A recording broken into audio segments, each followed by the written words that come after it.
So you want to start riding a motorcycle. Hey, that's great. You know, some of the best experiences in my life have been associated with motorcycle riding. But you know, there's a right way to do it and there's a wrong way to do it.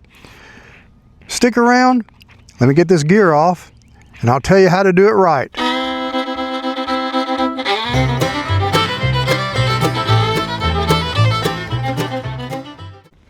So let's get into it. What do we got to do first?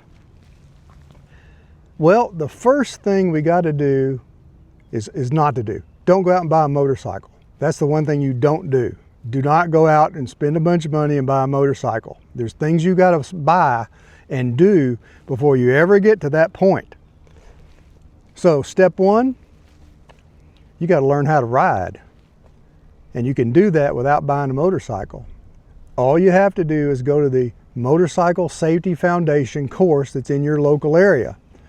Now those aren't very expensive. I think they're under $200 for most of the beginner rider courses. And they're going to give you a bike. You're going to go out on a range. You're going to have some classroom, but you're going to also ride. And you're going to ride in a controlled environment, which is much safer than trying to ride out here on the street trying to learn how to ride. There's no traffic on that range. You've got experienced instructors who have really good curriculum. And they're going to get you through the stage from being able to walk to being able to ride. And they're going to do it safely, and you're going to learn something. In fact, in some cases, you may even say that an MSF class gives you your first 6 months of riding experience.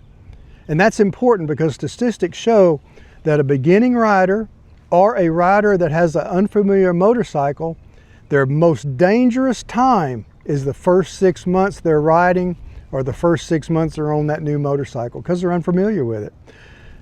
The MSF class is going to give you a lot of that experience. Okay, it's going to shorten that window of learning. And in many cases, it eliminates the need for you to go down to the DMV and take your riding test. All you got to do is go take the written and you got your learner's permit. So that's a few bucks, but I guarantee you that is the way to go. It isn't that expensive, and in the long run, it's going to be the best investment in motorcycle riding you ever made. Okay, step two. Now the MSF folks, they're not going to provide you equipment. They require you to have a helmet, a jacket, foot covering that covers your ankles, usually boots if you have them, and a good pair of gloves. Now you're not going real fast at the motorcycle safety course, so if you crash, it's not really going to hurt you that bad. However, if you're going to buy motorcycle equipment and you're going to get into the sport, the life, you might as well buy some good equipment. Now I've got a video that shows you how to go into cycle gear, and for around $300 you can get your helmet, your riding jacket, and your gloves.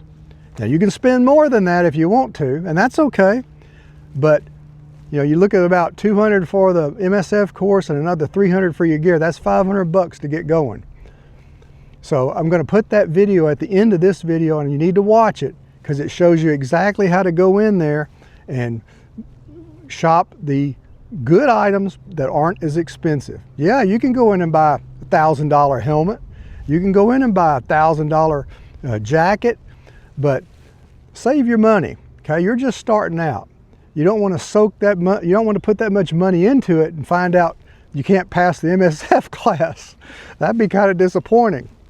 A less expensive way would be to simply borrow a helmet from someone, borrow a jacket, get some garden gloves and your boots, and you can go there.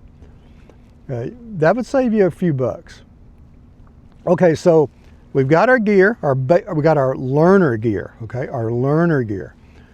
And we go to the MSF class, okay, and we take that class and we go down to the DMV and take our test and we get our learner's permit, okay?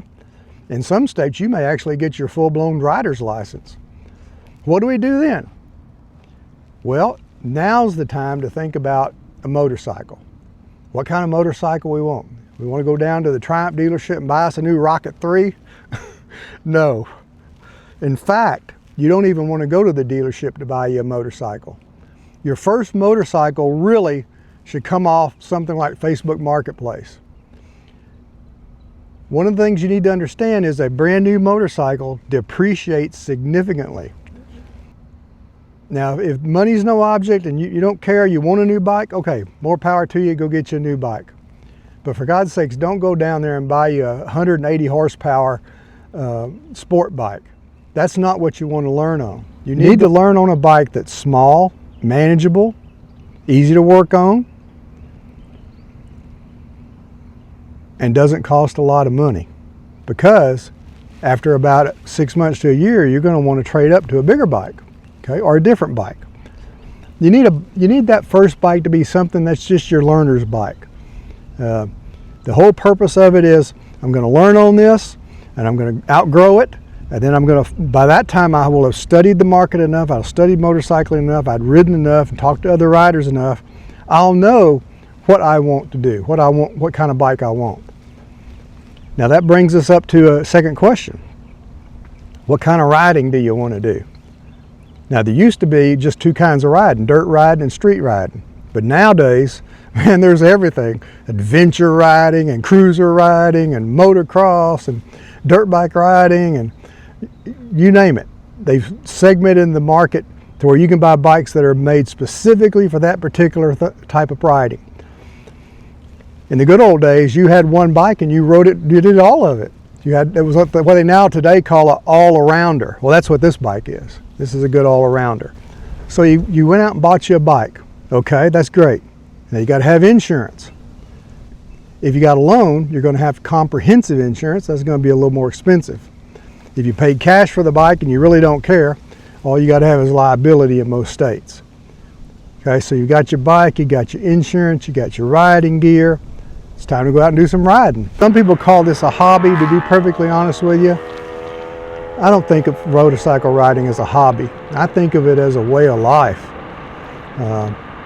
It's beyond that. It's not like stamp collecting or photography or, those are hobbies.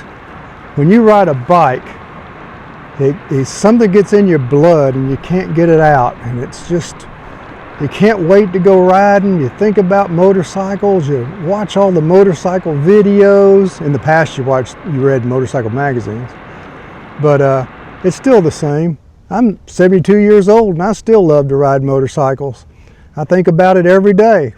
I think about my friends that ride, and I think about where we could go and what we could do and being on some good events.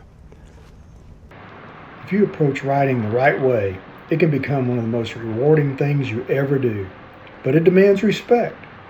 Take your time, learn the basics, build your skills, and when you do, you're going to have a lot of good days out there. So if you're thinking about getting into riding, drop a comment. I'd love to hear where you're at in the process. And if you want to learn how to ride without breaking the bank, well, that's what this channel is all about. Ride safe out there, and we'll see you down the road.